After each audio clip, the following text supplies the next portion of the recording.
안녕하세요. 살아있는 책 산책입니다. 오늘 산책길의 책은 테오 컴퍼놀의 너무 재밌어서 잠 못 드는 뇌과학입니다. 이 책은 저자의 또 다른 책인 브레인 체인에서 핵심 내용만 뽑아 모은 것이라고 하는데요. 450페이지에 달하는 원서였던 브레인 체인은 뇌와 ICT인 Information and Communication Technology, 빅데이터와 모바일, 웨어러블 등 시공간의 한계를 넘어 언제, 어디서나 연결과 소통할 수 있는 기술적 기반 사이의 시너지를 유도해 창의성을 높여주고 지적 생산성을 이끌어내고 스트레스를 줄이는 방법을 다루었던 책이라고 합니다.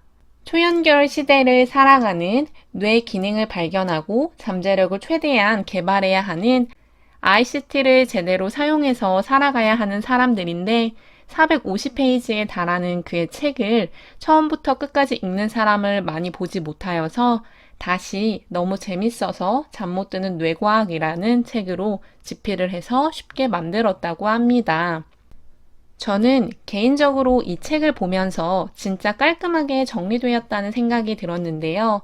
왼쪽 페이지에는 한 가지의 장면을 그려서 저자가 말하고 싶은 내용을 표현하고 있고, 오른쪽 페이지에는 중점적으로 저자가 전달하고 싶어 하는 내용을 글로 전달해주고 있습니다. 초연결 시대에 우리가 언제, 어디서든 네트워크를 통해서 많은 정보를 얻을 수 있고, 많은 사람들과 상호작용을 하면서 긍정적인 면을 많이 볼 수 있다고 생각을 하지만, 재앙에 가까운 부정적인 면도 생겼다고 저자는 말하고 있습니다. 우리는 ICT의 노예가 아닌 ICT의 주인으로 살아가기 위해서 머릿속에 있는 뇌에 대해 이야기를 해주고 있으며 그 뇌를 ICT와 만났을 때 시너지가 날 수 있도록 사용하는 방법에 대해서도 저자는 이야기해주고 있습니다. 저자가 1장에서 처음 하는 질문은 전문 분야에서 성공을 이루는데 가장 중요한 도구는 무엇인가입니다. 당연히 우리가 알고 있듯 스마트폰도 아니고 노트북도 아니며 페이스북도 아니고 우리의 뇌라고 합니다. 홍수처럼 쏟아지는 정보를 우리가 아무 생각 없이 받아들이고 있다는 것은 우리가 가진 성공을 위해서 사용할 수 있는 뇌를 쓰지 않고 있다는 것입니다. 정보가 내 머릿속에 들어온다고 그 자체로 내가 가진 지식이 되는 것도 아닐 뿐더러 그 지식을 제대로 적용하지 못하는 것은 결국 그냥 정보일 뿐입니다. 하지만 학생들이 착각을 하는 것처럼 어른들 역시 내 머릿속에 들어왔고 내가 보았다는 생각에 뇌 속에 저장되어 있다고 생각을 하는데 그것은 너무나 큰 착각입니다.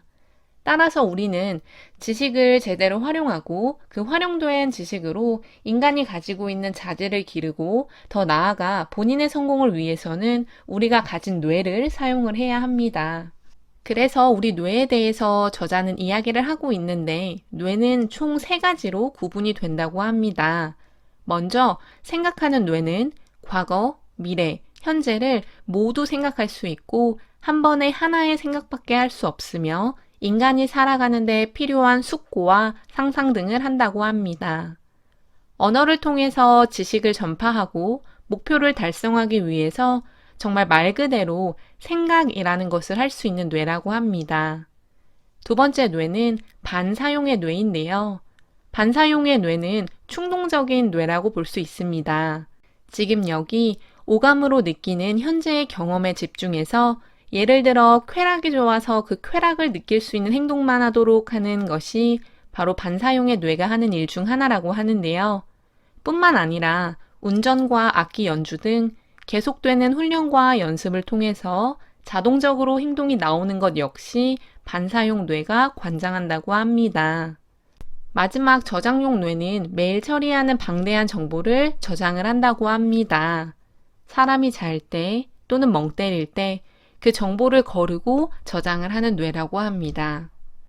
다시 얘기해서 인간이 다른 동물과 다르다고 할 수 있는 생각하는 뇌를 우리는 잘 사용을 해야 하는데요. 이 생각하는 뇌는 언어의 사용으로 다양한 생각을 하게 되고 느리게 움직인다고 합니다. 또한 주의와 집중되는 시간이 아니면 생각을 하기 쉽지 않다고 하는데요. 정리를 하자면 우리가 인간답게 제대로 인간다운 삶을 살고 자신의 꿈과 목표를 달성하기 위해서 노력을 하고 싶다면 생각하는 뇌를 계속 자극을 해야 합니다. 사고와 숙고, 생각하는 뇌를 단련시키는 것은 결국 평생 학습이며 공부와 독서, 진정한 대화, 시도와 실패 및 성공 경험이 그것들이라고 합니다. 하지만 문제는 정보가 많아지기 때문에 우리는 점점 생각을 하지 않는다는 것인데요. 정보는 정보일 뿐 정보가 맞는지 아닌지는 우리가 생각을 해야 한다고 합니다. 우리는 그 생각을 하면서 정보를 걸러내야 하고 점점 그런 생각하는 시간들을 사람들이 갖지 않기 때문에 현재의 충실한 반사용 뇌의 작동을 저지하지 못해서 사람들의 충동된 행동이 많이 보인다고 하는데요. 그런 부정적인 사건들을 막기 위해서는 반사용 뇌보다 생각하는 뇌가 더 많은 작동을 하게 해야 한다고 합니다. ICT와 뇌를 계속 연결하는 우리의 멀티태스킹이 요즘 아주 기본이라고 하는데요. 아마 많은 분들이 공감하실 것 같습니다. 회의를 하다가도 연락이 오면 카카오톡을 확인하고 업무를 하다가도 메일이 오거나 메시지가 오면 그 업무를 중단하고 답을 하거나 운전을 하면서 전화를 하는 등의 멀티태스킹은 너무나 만연해서 멀티태스킹인지도 모르게 우리는 하고 있는데요. 저자는 이 멀티태스킹이 생각하는 뇌를 방해하는 폭탄 중에 하나라고 합니다. 멀티태스킹을 하게 되면 A라는 작업을 하고 있는데 잠시 멈추고 B라는 작업에 집중을 하기 위해서 A라는 정보의 메모리를 지우고 B라는 작업에 집중하면서 엄청난 시간 손실이 온다고 합니다. 우리는 A와 B 작업을 왔다 갔다 한다는 시간이 느껴지지 않고 시간이 없기 때문에 너무나 멀티태스킹이 당연하게 느껴지지만 이 작업을 통해서 집중은 거의 되지 않는다고 합니다. 그래서 저는 어쩌면 과거의 훌륭한 발명품들이 현대사회에 들어와서 많이 없는 이유 중에 하나가 사람들이 너무나 당연하게 멀티태스킹을 하는 것 때문이지 않을까 하는 생각도 들었습니다. 또한 저자가 멀티태스킹의 예시를 들어주는 것 중에도 새롭게 안 것을 카카오톡을 보내는 동안 상대방이 하는 말이 들리지 않는데 우리는 들린다고 생각을 하고 추측을 한다고 합니다. 그 역시 뇌의 본능 때문이라고 하는데요. 친구가 5문장을 말했다면 첫 번째와 마지막 문장을 제대로 들었을 때 두 번째부터 네 번째 문장은 뇌가 자기 마음대로 채우려고 하는 경향이 있어서 결국 친구가 한 말이 제대로 전달되지 않고 내가 생각한 문장으로 채우게 된다는 것인데요. 결국 이는 친구가 말한 것이 내가 생각한 문장으로 채워지게 되면서 말이 왜곡된다는 것을 이야기하고 있습니다. 정리를 하자면 ICT가 만연하게 널려있는 현대 사람들의 주위에는 멀티태스킹이 너무나 만연하기 때문에 제대로 집중해서 일을 할 수 있는 생각하는 뇌가 일할 수 있는 시간이 필요하다는 것인데요. 계속해서 ICT와 커넥티드 되어 있는 상태, 카카오톡, 메일, 인스타그램, 페이스북 등에 바로바로 반응하는 그 상태를 우리가 지속한다면 결국은 뇌의 생각하는 용력이 제대로 작동되지 않아서 우리는 반사용 뇌인 충동적이고 자동적으로 할 수 있게 되는 행동만 하고 살아가게 된다는 것입니다. 적절한 수면과 ICT 장비, 기기와의 차단 시간을 우리는 꼭 가져야 한다고 저자는 강조하고 있습니다. 제대로 된 멀티태스킹을 위해서는 반사용 뇌의 작용과 생각하는 뇌가 함께 이루어지는 상태를 유지해야 한다고 하는데요. 반사용 뇌가 일상적 상황에서 무의식적으로 행동할 수 있는 것들을 진행하고 생각하는 뇌는 그 외 상황인 자신의 목표를 위해서 해야 하는 노력 등을 함께 진행이 되어야 진정한 협업이라고 합니다. 지속적인 커넥티드 초연결 시대에 우리에게 ICT는 정말 엄청난 혁신이자 많은 편리를 가져다 주었습니다. 하지만 모든 것은 양면성이 있듯 항상 커넥티드의 상태를 유지해야 하는 우리에게 ICT 기기가 없으면 마치 죽을 것 같은 느낌, 언제든지 반응하고 있는 자신의 몸, 심지어는 중독 증세까지 가게 되는 것들을 통해 ICT의 부정적인 면들을 여과 없이 보고 있는데요. 저자가 말한 13가지 지속적인 커넥티드의 부정적인 면 중에서 몇 가지를 언급하자면 생각하는 뇌가 아닌 반사용의 뇌가 즉흥적으로 반응하도록 하며 지루하고 따분하지만 꼭 우리가 해야만 하는 생각들을 생각하는 뇌가 더 이상 하지 않는다고 합니다.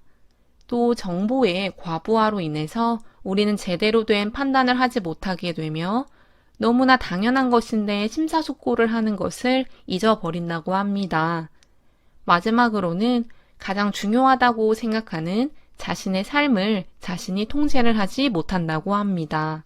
멀티태스킹과 ICT의 남용 등 우리가 이런 것들을 끊어내기 위해서 저자는 5가지를 이야기하고 있는데요. 먼저 접속을 차단하면 됩니다. 말은 쉽다고 생각하실 수 있지만 정말 중요한 부분이라고 하는데요.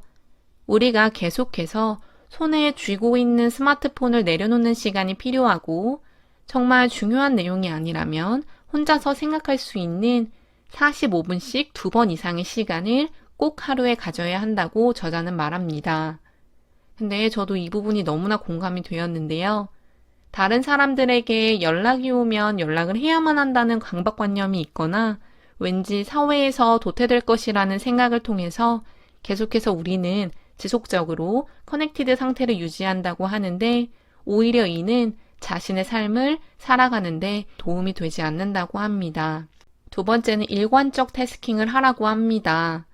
자신이 해야 하는 일을 묶음으로 묶어서 그 사이에 일시정지하는 시간을 두고 하나의 일이 처리되면 그 다음에 일을 하고 그 다음에 일이 처리되면 그 다음에 일을 하라고 합니다.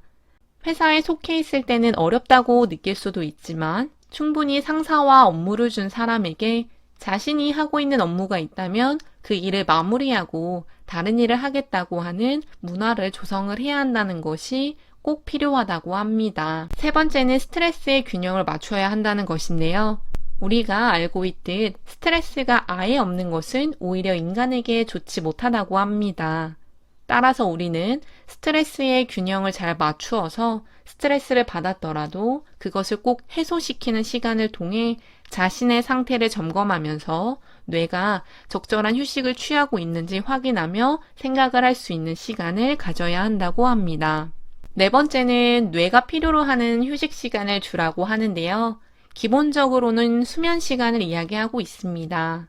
수면 시간을 규칙적으로 만들어서 우리의 뇌가 생각할 수 있는 힘을 만들어 주라고 하고 있는데 수면 시간이 아니더라도 A라고 하는 일에서 B라는 일로 넘어갈 때 1분, 정말 짧은 시간이라고 생각이 들 수 있지만 그 1분을 일시정지시키면서 충분히 뇌가 그 전에 했었던 일을 정지시키고 새로운 일을 시작할 수 있도록 하는 시간을 주라고 저자는 말하고 있습니다. 마지막 5번째는 회사에서 필요한 것인데요.